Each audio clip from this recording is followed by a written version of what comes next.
आणि आता बातमी कर्मचाऱ्यांचं टेन्शन वाढवणारी।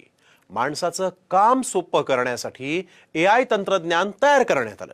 मात्र आता हेच एआय तंत्रज्ञान कर्मचाऱ्यांच्या मुळावर उठलंय। डेलमधील 12,500 कर्मचाऱ्यांची नोकरी एआयमुळे गेली आहे। एआयचा कर्मचाऱ्यांना नेमका कसा धोका निर्माण झाला त्याचा आढावा घेतलाय सामच्या या खास रिपोर्टमध्ये। तुमची नोकरी धोक्यात? एआय उठलं 12,500 कर्मचाऱ्यांच्या नोकरीवर।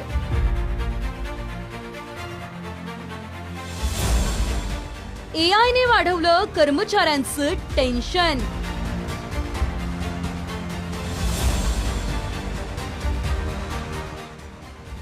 माणसाची कामं हलकी करण्यासाठी एआय तंत्रज्ञान आलं।